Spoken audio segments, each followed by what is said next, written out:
Bonjour et bienvenue dans cette séquence sur les composantes de la langue.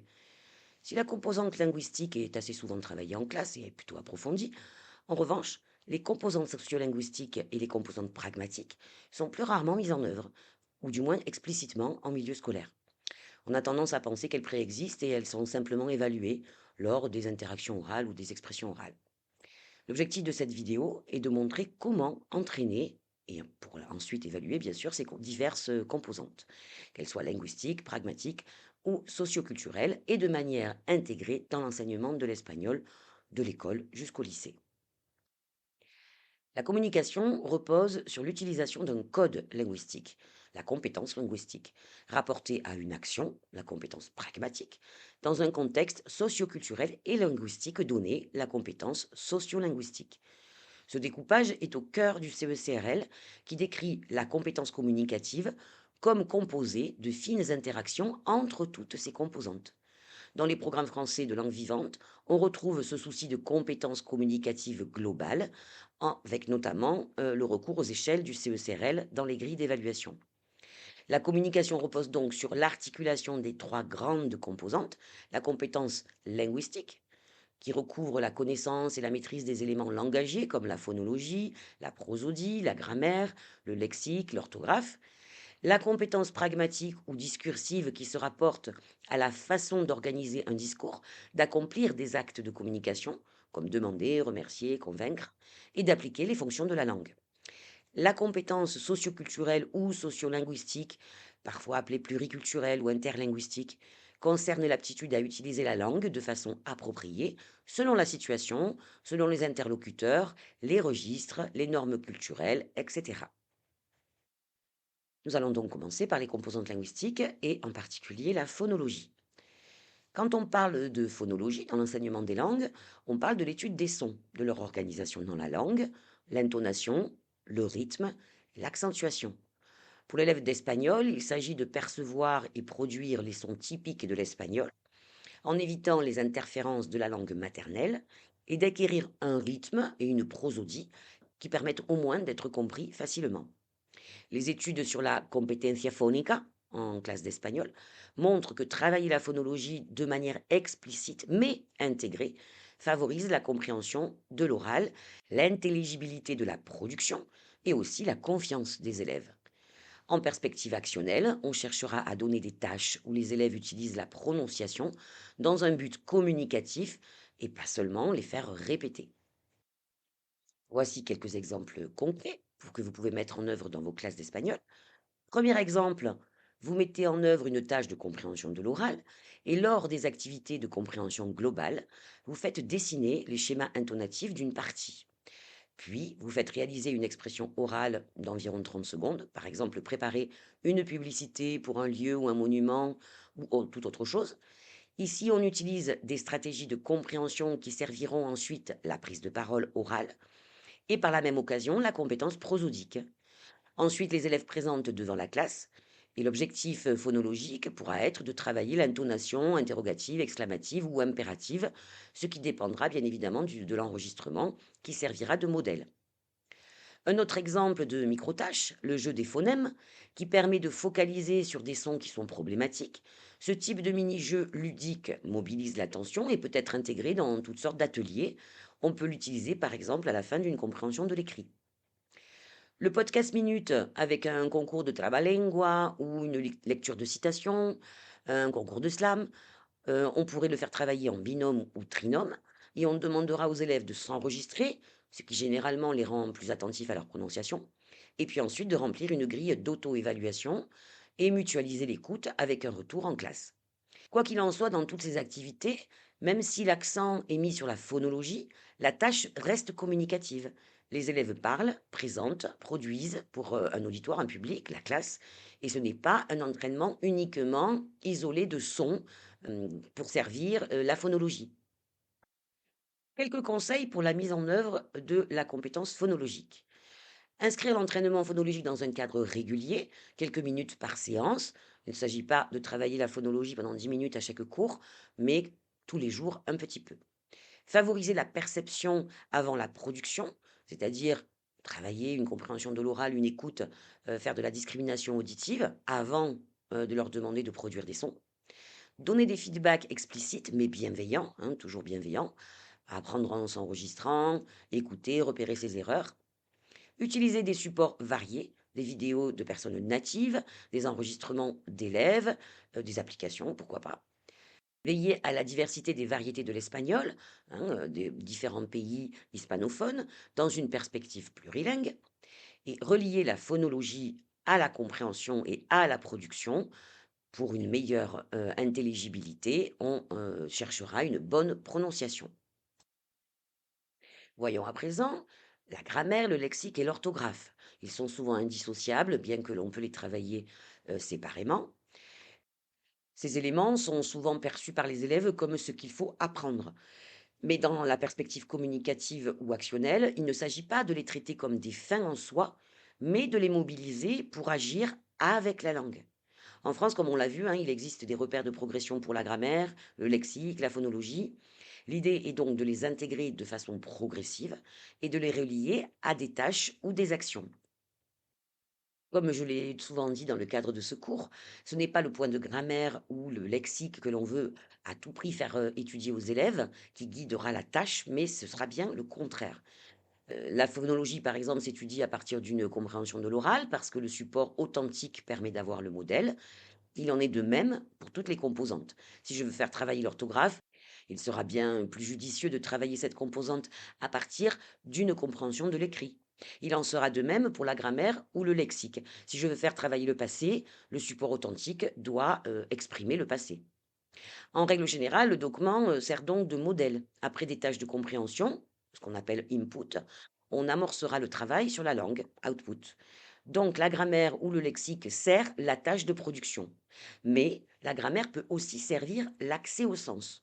Prenons par exemple cet extrait de manuel dans lequel une illustration permet de comprendre Cuando cruzaba la calle escuché una voz que me llamaba, ici l'emploi de l'imparfait, et cuando crucé la calle escuché una voz que me llamaba, l'emploi du passé simple. L'élève va donc intégrer l'item grammatical et lexical en se concentrant sur le sens. Vous pouvez donc parfaitement didactiser vos documents avec des schémas ou des illustrations de ce type. Voici à présent deux exemples d'activités que vous pouvez adapter à vos classes. La première tâche classique d'expression écrite, hein, mon blog de voyage, demande aux élèves de produire un article en espagnol pour un public. L'enjeu est donc réel. Ils doivent publier, partager, et dans ce cadre, ils vont mobiliser le lexique, la grammaire, l'orthographe au service d'une action. Une autre manière de travailler la grammaire, le lexique ou l'orthographe sera à l'aide de jeux. Nous en avons déjà vu plusieurs. El juego de escape en est un parmi beaucoup d'autres. Dans celui-ci, l'erreur corrigeable devient un défi à relever. En effet, les élèves doivent résoudre des énigmes ou des codes, et chaque code est une phrase contenant une erreur grammaticale, lexicale ou orthographique. Pour passer à l'étape suivante, ils devront corriger la phrase, et au final, la mission sera accomplie de libérer un trésor ou accéder à une salle virtuelle.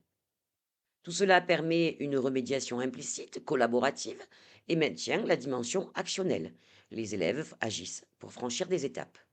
Dans un même escape, on peut mêler documents authentiques en compréhension de l'oral, compréhension de l'écrit, de l'interaction, s'ils jouent à plusieurs, de l'expression orale, s'ils doivent présenter un rapport à la fin, et travailler toutes les composantes de la langue. Ensuite, l'interaction peut se mettre au service de toutes les compétences linguistiques. L'acquisition d'une langue est facilitée par cette interaction qui va relier l'input, c'est-à-dire le document de compréhension, l'interaction, la tâche, et l'output, la production. Lorsque l'élève parle avec le professeur ou une personne native, par exemple si vous avez un assistant de langue ou vous êtes dans un projet e-twinning, il va recevoir un input modifié ou adapté parce que les locuteurs natifs en général simplifient ou adaptent, hein, les énoncés pour faciliter la compréhension de la personne non native. Ce type d'entrée aide l'apprenant à reconnaître et mémoriser des formes linguistiques.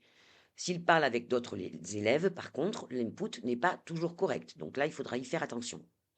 Dans tous les cas, lors de l'interaction, un feedback lui est fourni naturellement. soit parce que le professeur va lui demander de manière explicite de se corriger ou de reformuler, soit de manière implicite avec les expressions du visage, un hochement de tête, une gestuelle, soit parce que le camarade n'aura pas compris.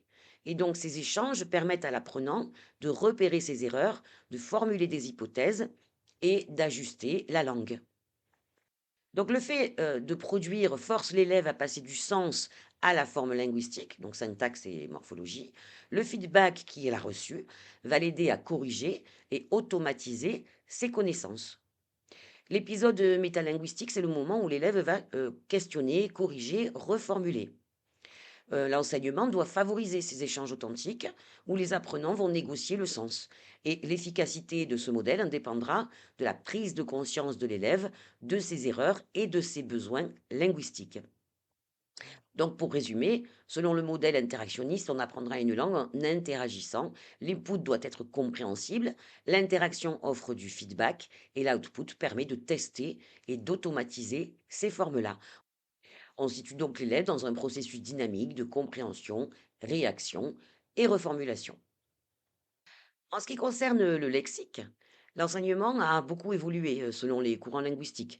On apprenait très souvent des listes entières de vocabulaire sans véritable usage communicatif pendant de nombreuses années.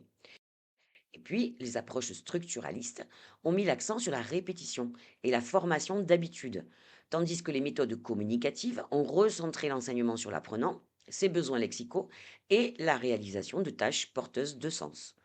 Enfin, les approches humanistes ont ajouté la dimension psychologique et sociale de l'apprentissage. L'élève apprend mieux lorsqu'il est impliqué, en confiance et en interaction avec les autres. Les approches cognitivistes, elles, ont profondément renouvelé notre manière d'enseigner le lexique. Elles montrent que le sens d'un mot ne peut pas se comprendre isolément. Il dépend d'un cadre cognitif, culturel et situationnel. Par exemple, le verbe acheter active un scénario mental avec un vendeur, un acheteur, un objet. Dans cette perspective, enseigner le lexique revient à le placer dans des situations concrètes, à montrer comment le sens varie selon le contexte. Les nouvelles technologies prolongent cette approche. Les plateformes numériques, les mondes virtuels permettent un apprentissage interactif, visuel et social. Les élèves y apprennent le vocabulaire en agissant, en dialoguant, en expérimentant, et ces dispositifs favorisent la motivation, la curiosité et une appropriation durable du lexique. Ils s'inscrivent pleinement dans la pédagogie de l'action et dans les compétences du XXIe siècle. Utilisez-les bien sûr en accord avec le règlement général européen sur la protection des données personnelles RGPD. Donc quelques conseils pour la mise en œuvre de cette composante linguistique. Varier les supports, écrits, numériques, oral, etc. Donner un objectif clair à la tâche, publier, présenter, partager. Prévoir une phase de découverte, de préparation et d'entraînement linguistique, aux 3 composantes, avant la tâche. Elle peut être brève et ciblée. Prévoir une phase de réflexion métalinguistique après la tâche. Quelle structure est-ce que j'ai utilisée? Quels mots m'ont manqué? Quelle erreur orthographique j'ai pu faire? Assurer une progressivité. Débuter avec des tâches simples, puis les complexifier. Du nouveau lexique, des structures plus riches, plus d'autonomie.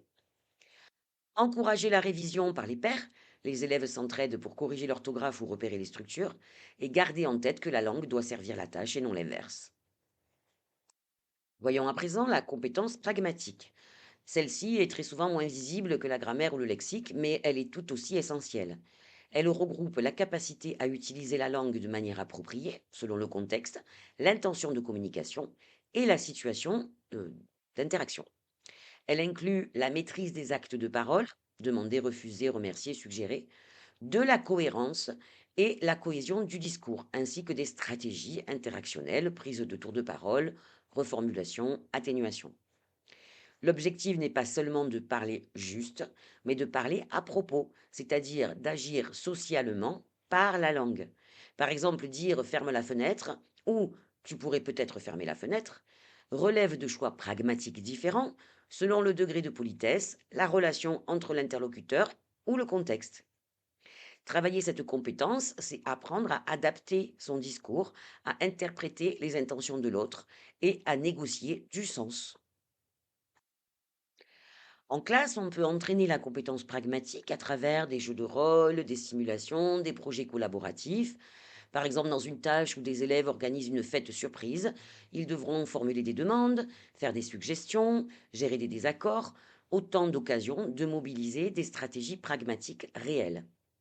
L'évaluation, elle, se concentrera sur la pertinence des échanges, la politesse, la cohérence du discours et la capacité à ajuster le langage à la situation.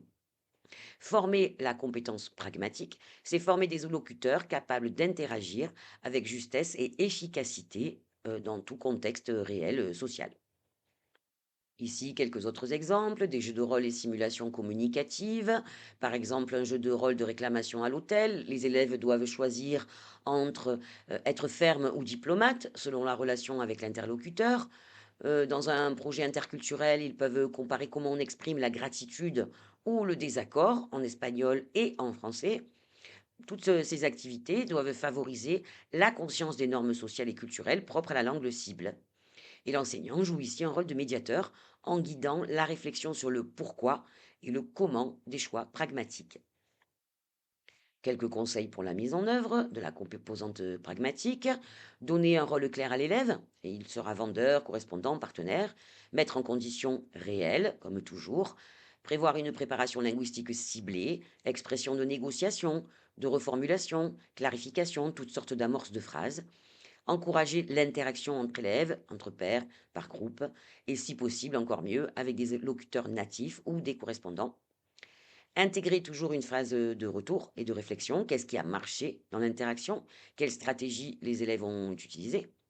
Et favoriser l'autonomie des élèves dans la tâche, prise d'initiative, choix des interlocuteurs, plan d'action, etc. À présent, la composante socio-culturelle. La compétence socioculturelle et ou interculturelle dépasse la simple connaissance de la culture espagnole. Il s'agit de comprendre comment les locuteurs utilisent la langue dans leur contexte de vie, comment les valeurs, les émotions, les normes sociales s'expriment à travers le langage. Par exemple, le tutoiement, la ponctualité, les façons de remercier qui ne sont pas universelles. Ils traduisent des représentations culturelles.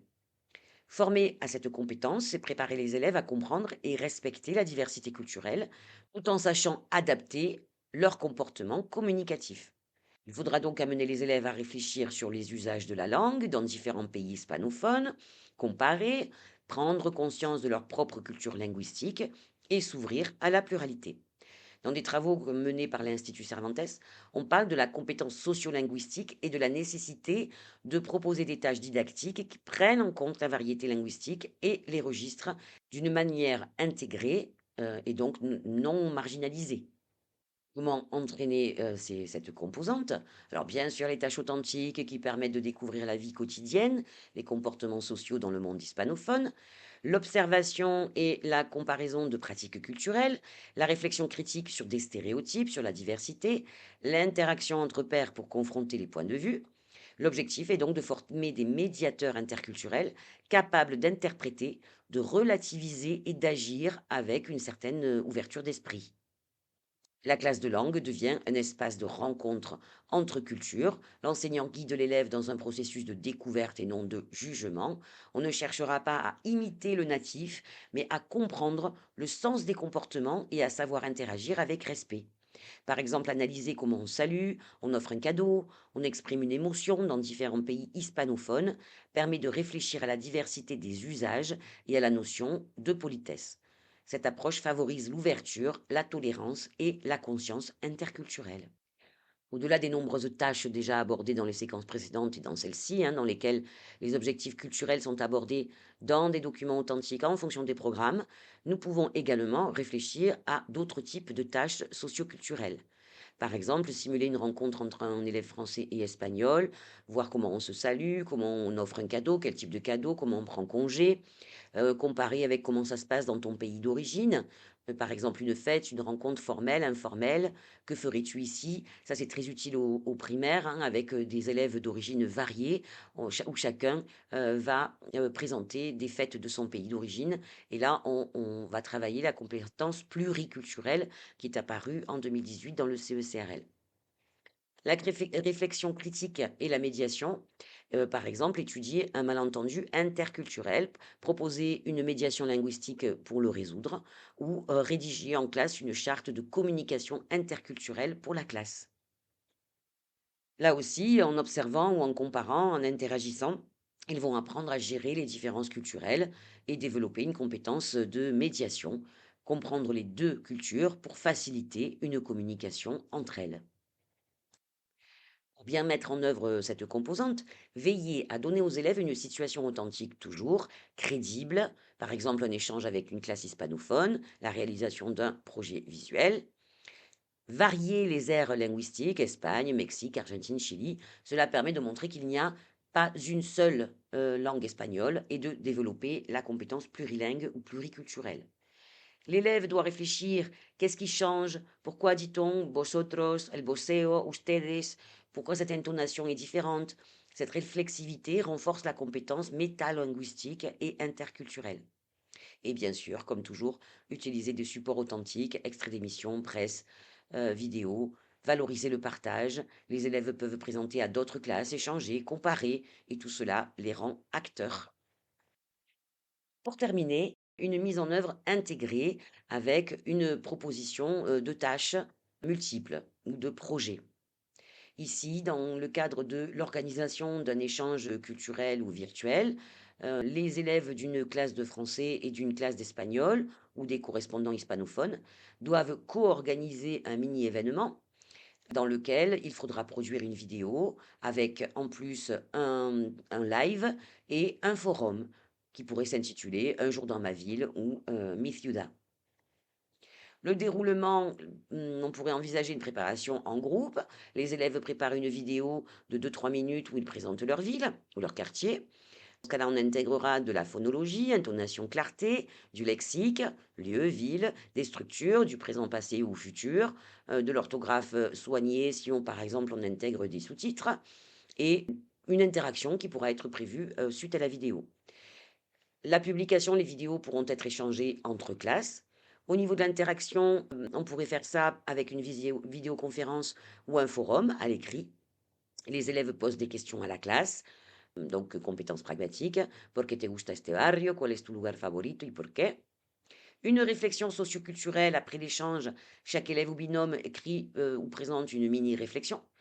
¿Qué aprendí de la otra ciudad? ¿Qué diferencias he visto con mi ciudad? La grille d'évaluation pourra intégrer l'intelligibilité phonologique, l'adéquation lexicale, grammaticale, de l'orthographe, interaction et pertinence des questions et des réponses, et bien sûr l'ouverture socioculturelle. Ce projet peut être décliné selon le niveau, collège, lycée, différencié selon les profils d'élèves. Par exemple, au collège, l'échange peut être plus simple, juste une vidéo plus des questions. Au lycée, on pourrait ajouter une phase de négociation ou un défi entre classes. Alors pour bien gérer ce type de projet, il faudra prévoir une phase de préparation linguistique sur plusieurs séances. Ce n'est pas une séance unique, bien sûr. Vous allez travailler le lexique, les structures ciblées, la prononciation. Ensuite, organiser des travaux de groupe. Cela peut être interclasse ou interne à la classe. Utiliser des supports numériques qui facilitent l'échange. Chaque séance peut débuter par un court échauffement phonologique ou lexical pour garder le fil. Pendant la tâche, vous pouvez inclure des moments de feedback, d'enregistrement audio pour que les élèves s'entendent et s'améliorent, intégrer une phase de réflexion finale où les élèves analysent ce qu'ils ont fait et ce qu'ils ont appris. Et n'oubliez pas la différenciation.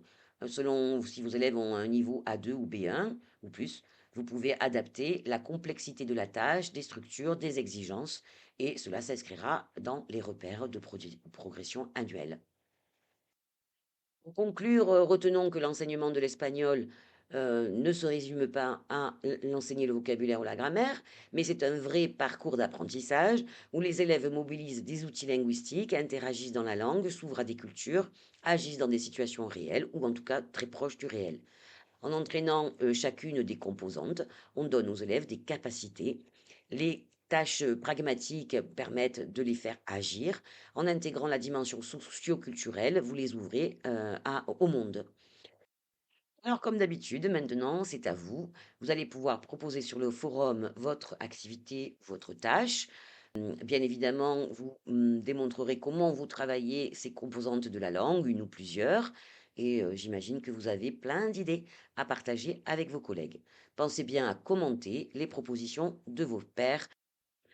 Entre tous, on peut toujours améliorer, perfectionner une tâche et un travail sur une composante. Así que manos a la obra y hasta pronto.